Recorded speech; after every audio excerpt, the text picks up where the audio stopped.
All right, this is my last article. I'm sorry, no, it's not. It's my third article. The title of this article is Effective Self-Worth and Parenting Style on the Planned Behavior in an Online Moral Game. The article pretty much began by discussing different types of curriculum, pretty much the planned curriculum that teachers have to teach according to the standards. Then there's the hidden curriculum, things that might come up, like a teachable moment, or things that are on the character education side, which is other general things that, excuse me, I'm sorry, that children are curious about. Um, then it went on to discuss Kohlberg, stating that he came up with the theory of moral development. He stated that there's 6 levels. There's 3 levels, and each has 2 stages, which gives you a 6.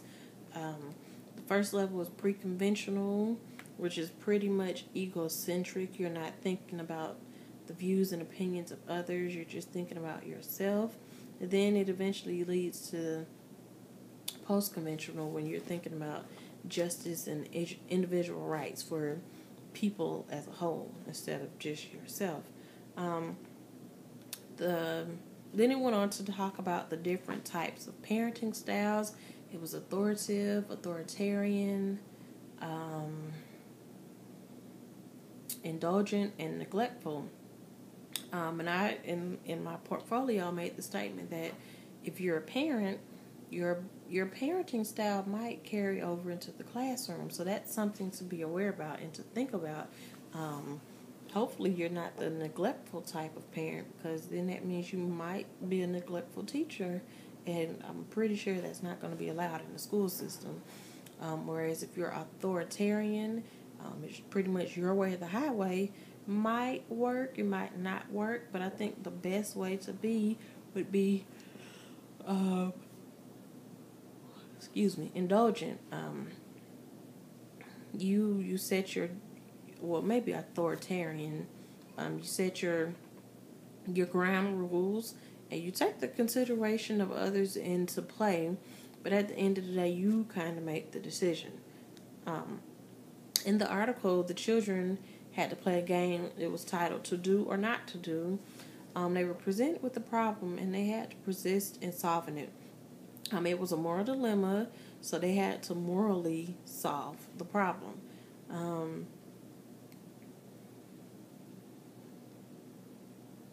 I chose this article, like I stated, because earlier I stated that children often like to play games. Some of them they might find fun. Excuse me, I'm not sure why I'm so tired, but I just lost my train of thought. Children like to play games, basically, and I just want to see how that helps with the moral development.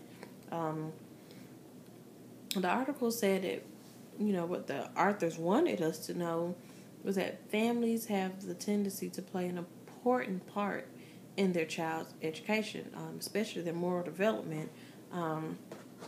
However, a child is raised will determine his morals.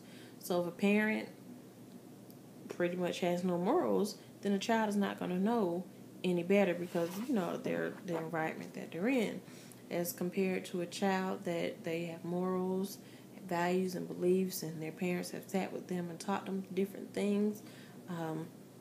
They'll have a different outlook on different situations. I think as children grow, they should not necessarily be punished for things, but merely guided in the right direction, because sometimes they learn stuff from places that's just wrong, and we have to help them get back on track. As an educator, I would have to understand the home life of a child in order to help them in the classroom. Like talking about morals. If the parent didn't really place any morals in the child, then when it comes to following rules and having to do certain things in the classroom, the child, might think something different is supposed to happen because they're not used to certain things. especially problem solving and conflict resolution. Those things might be very difficult for a child to grasp. Um,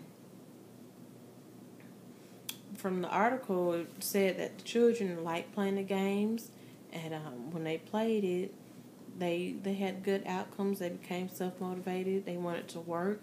They persevered. They did not give up. They didn't quit. They didn't cheat. In the end, it was intrinsically motivating instead of externally motivating. So, I think some games can be useful for teaching children. Excuse me. Certain things. I'm so sorry. I'm going to end here and get ready to do the last article.